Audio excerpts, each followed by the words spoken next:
Hey everybody, how's it going? Grant Wise here with the man, the myth, the legend, Mr. Chris Downey. And yes, we are two very good-looking, bald gentlemen that have decided to jump on here today and talk a little bit about Facebook ads. So Chris, thanks for stopping by, dude. Hey, thank you very much. I appreciate it. Awesome. So tell everybody just a little bit about yourself. You know, how'd you get into real estate? Why real estate? Why you want to stay in this crazy world of retail real estate? Well, I got into real estate. I was in corporate for 15 years doing another job. I found out very quickly that with corporate, you could be here today and gone tomorrow. And even after 15 years, I went to a hit by a bus meeting where we were planning out what was going to happen with people below me if we had to make some changes. And when I showed up there a little bit early, come to find out the hit by a bus meeting started about an hour before I was invited. So they were talking about me. So in any event, I grew up in a real estate family, and I went out to do a little bit of software, and I ended up doing real estate to support the software. Yeah. And as the software didn't work out, because there's a high failure rate with that, continued with the real estate, and that's what I'm doing right now. It offers me flexibility with my kids and my life to be able to do what it is that I need to do now at this time in life. Man.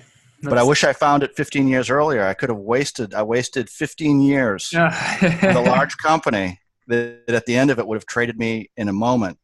And if had I known that 15 years before that, I would have been much further ahead in my real estate. Man, I'm sorry to hear that. That's rough. No, it's great. Yeah, it is great for sure. Right. Well, awesome, dude. So I'm not a corporate fan at all, any way, shape, or form. I've been self-employed since birth, basically, and I absolutely wouldn't have it any other way. So, how have you traditionally? You jumped into real estate. How did you always? How did you go about getting business? What was it when you first got started? The license went active. What did you do? How do you go about trying to get leads? The first thing that I started to do is I worked a night shift job on base at a military base at a hotel. Okay. And so what we would do is people would PCS back in. I would be at that front desk at night. And I'd be on the phone making reservations and doing that. And then during the day, I'd after getting out of work at 7, I'd go home, pick up my kids. My wife would go to work, and I would bring the kids to school. And then I would do Keller Williams, and I'd start there at about 8:30 every day, work till 5, sleep from 5 to 10, get up at 11, and go out and do this thing. Now, I wouldn't recommend it for everybody because I have an ex-wife now. Oh. But you need that extra source of income. It did provide me with leads coming in because I had people PCSing in, and first year of doing this full time, I was able to write about 7 million. So it worked out. Yeah. Yeah.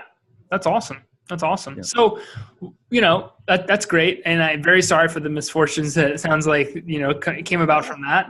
But here we sit, it's 2018, and obviously you've shifted gears just a little bit.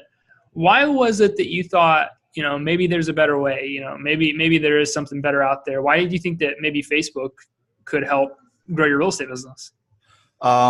Well, it was kind of out of a necessity.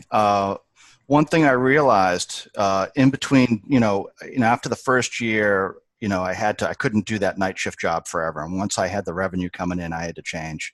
But one thing I was consistently doing is for about 45 weeks out of 52, I was holding open houses. And one of the things that I realized is, although it's a great lead source, and I'd highly recommend it for anybody, because that truly inserts you into that pool of people that are buying and selling real estate. But what I found out is that with divorce out of necessity, I now have 2 kids, and how much time do I need to spend with them? I have 50% custody.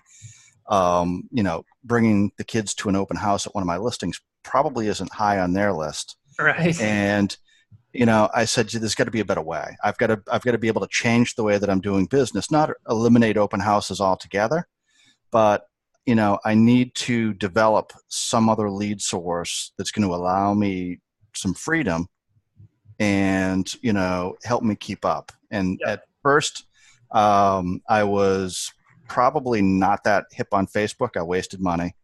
I really didn't understand it. I see so many other agents doing that now. Um, and I was like, I got to figure, there's got to be something more to this that I just don't understand. I've got to be able to invest in the resources so that I understand this, because I don't have enough hours in the day to figure this out. Right. Yeah. That's awesome. So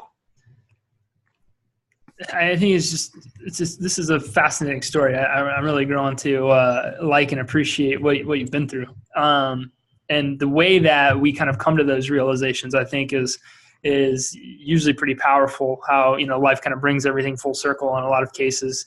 Facebook ads, I mean, it's just where the attention's at, right? It's where everybody's hanging out. It's where everybody's doing business. It's where everybody's kicking it. You said that you did a little bit on Facebook and kind of wasted some money. Then, you found Modern Agent Mastery, obviously, where you became a student and you started investing in yourself and learning. Talk me through that just a little bit. What kind of hesitations did you have?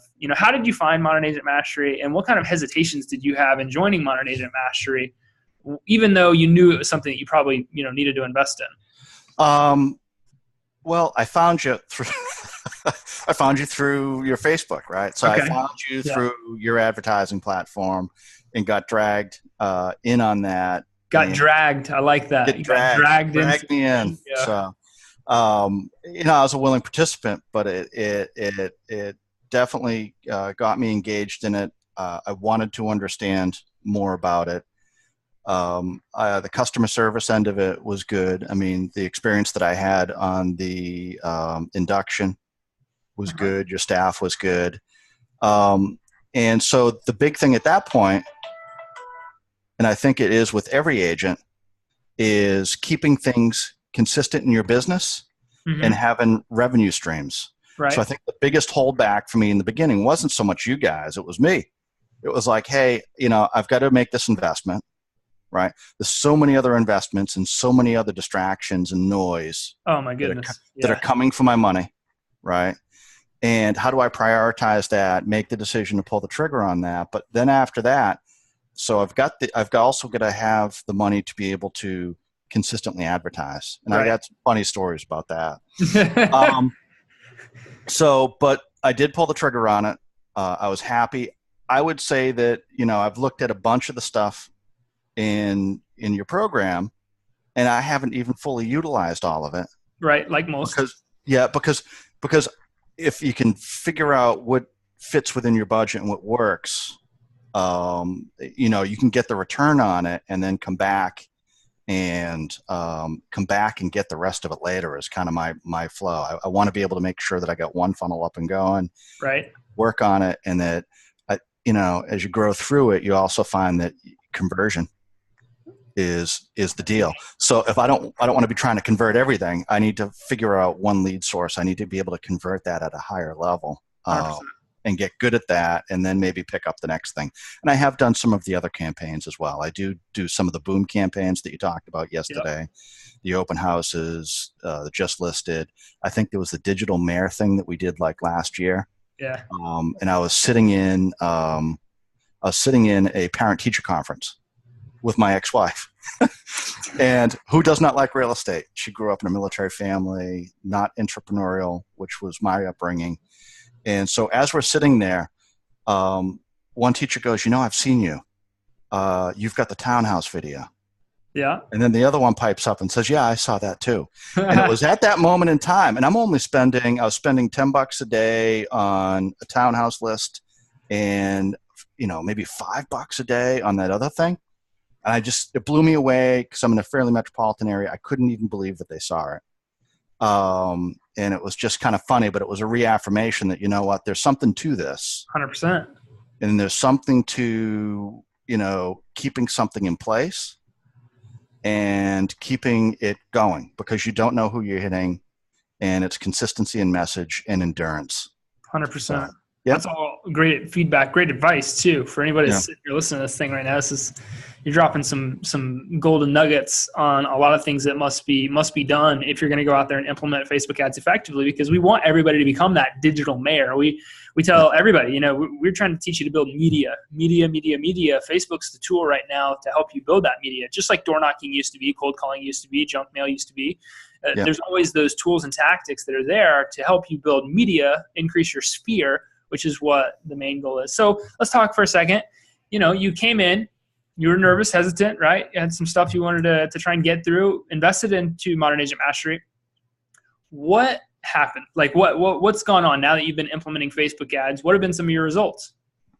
So some of my results is I have changed the mix of business. So although my transaction level is the same, I've shifted from open house leads and other lead sources into Facebook. Yeah. And I'm not disappointed by that at all. The average is a little bit lower at the moment, but I've got this in place, and I'm doing much better at spending time with my kids and doing other things. That's what I was just about to say. Sounds like a time equation, yeah. Yeah, but also having the time now and the experience and knowing what this is, that I can go out, target other avenues, have other campaigns going. So for me to transform that mix, I think it's an anomaly over 1 year, or non-comp over 1 year. But I think as I move forward, I should be able to grow it. So like last year, we ended up with just about 7 transactions. And so we shifted from the open houses into the Facebook. But already starting this year, I've got a resale on something I sold last year, and I've got about another 2.1 million worth of buyers that I'm already working with. That's awesome. So I look at it as, I signed up late 2016, so in December, got everything in place. I think, no, it was actually it was in the fall, but I had everything in place by December, or January. Mm-hmm. And so now, as we made that transformation last year, I'm coming out of last year with a listing that's almost 500,000 and 2.1 million in buyers, and I'm not even past the first month of this year. And what I'm finding is follow up and consistency. And some of these people on the buyers have been with me for 8 months. Have been nurturing for 8 months. Yes. So I'm starting to see it. So the endurance and the longevity is kind of there. I'm seeing, I've got about 3 out of these 5 buyers have been, double-digit months. One of them has been going to my open houses and visiting me at open houses.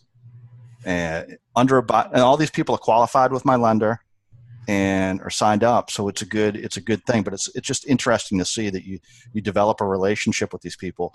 You're spending not really much time because they've seen your videos. Right. They like to know you already. That relationship's pre-built. Yeah, it's showing me the power of video. So even beyond the Facebook advertising, now I understand that I need to be able to offer more offerings and provide more resource in video format. This whole experience has slapped me in the face with that. And I'm off to a pretty decent year, a much better year than I had, that I was facing looking down last year. That's awesome.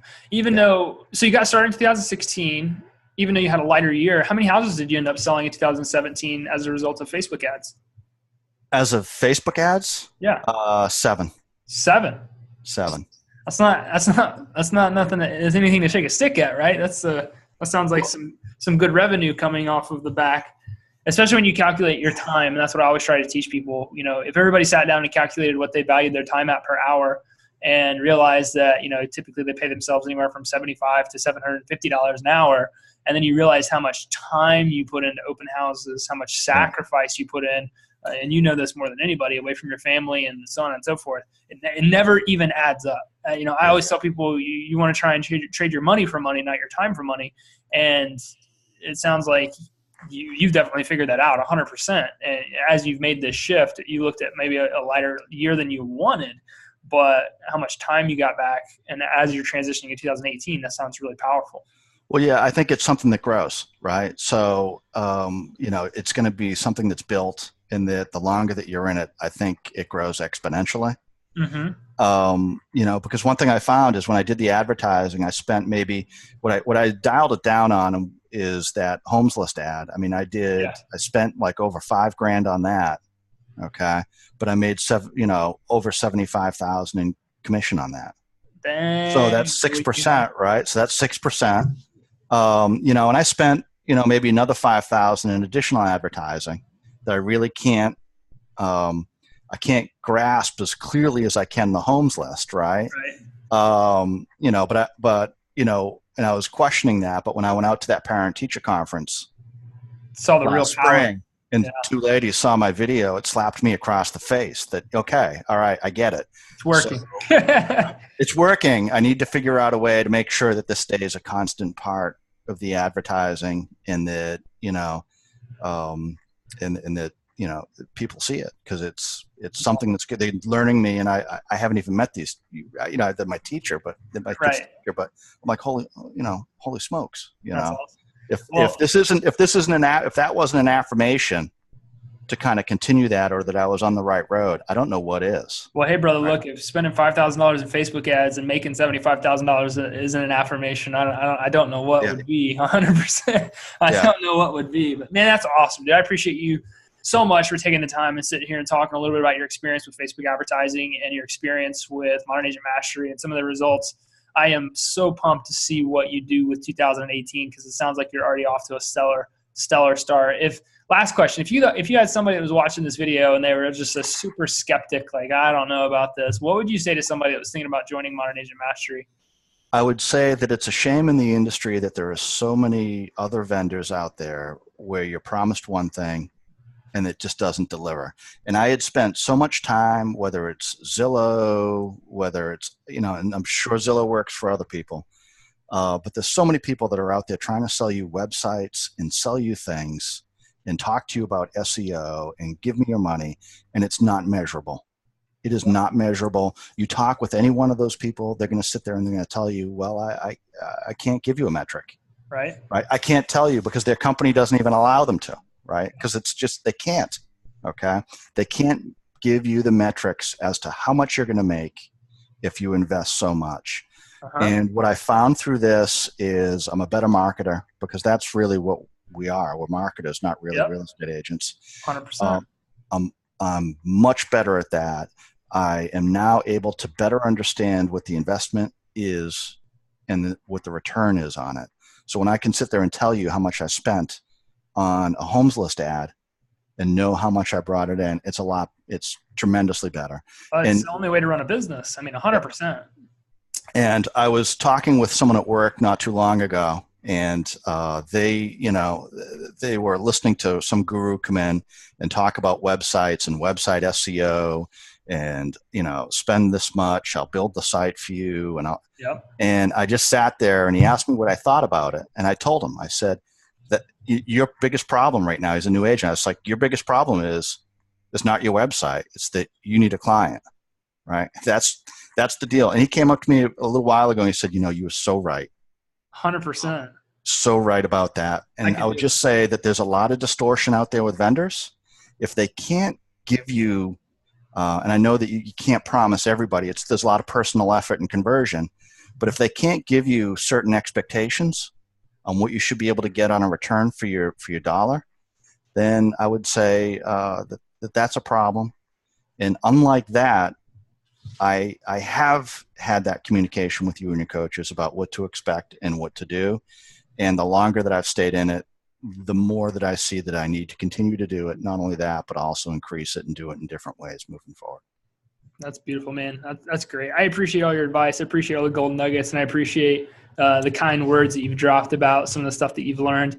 And like I said, I'm pumped to see what you do in 2018. I know you've had a rough go to the last couple of years, and I'm pumped to see things coming full circle for you and moving into your direction. So, we genuinely appreciate you here, and we can't thank you enough. So I appreciate it, brother. Hey, I appreciate it. And if I'd known that this was going to be going on, I wouldn't have the fan in the background. That's all right, man. It looks great. I like the glow, 100%. All right. All right, brother. Thank you so much. Have a great day. Take care. See ya.